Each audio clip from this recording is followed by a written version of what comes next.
کیونکہ P T I تو basically جو شکوہ کر رہی ہے وہ فوج سے غیر آئینی مطالبات کر رہی ہے. فوج سے وہ یہ کہہ رہی ہے کہ آئین توڑ دو، اپنے لوگوں کے خلاف لڑو، اپنی قوم کو مارو، ہمارے ساتھ کھڑے ہو جاؤ بس. اور پی ٹی آئی کے ہر سیاسی مخالف دراصل پاکستان کا دشمن ہے.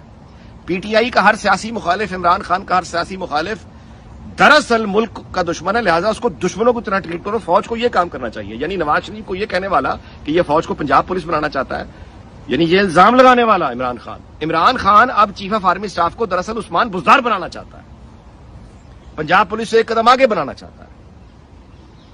یعنی عمران خان کے نزدیک نظام وہ صحیح ہے جہاں آرمی چیف اور پوری فوج وہ عمران خان کی مرید ہو.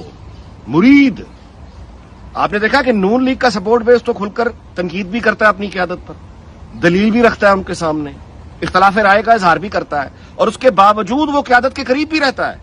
پارٹی سے کوئی اس کو ایکسپیل نہیں کر، یعنی کوئی غداری کے تانے نہیں ہے، کوئی اس کو پرابلم نہیں، وہ سٹل یعنی برداشت کرتی ہے قیادت. نون لیگ کی قیادت تنقید کو کھلے دل سے برداشت کرتی ہے. یہ ہوتی ہے جمہوریت، جس کو کہا جاتا ہے کہ یہ جو فلاں ساری تنقید. دوسری طرف پی ٹی آئی ہے جہاں پیری مریدی ہے، اندھی پیری مریدی. وہاں تو سوال کرنے کی گنجائش کیا، آپ نظر نہیں اٹھا سکتے. پیری مریدی تو اس طرح کی چیز ہوتی ہے، یعنی مرید پیر کے سامنے کمر موڑ کے واپس نہیں جا سکتا کمرے سے، ایسے سیدھے یعنی ایسے پیچھے ہونا پڑتا ہے. یہ یعنی خاور مانے کا وغیرہ کا جو کلچر ہے وہی اس کا بھی کلچر ہے.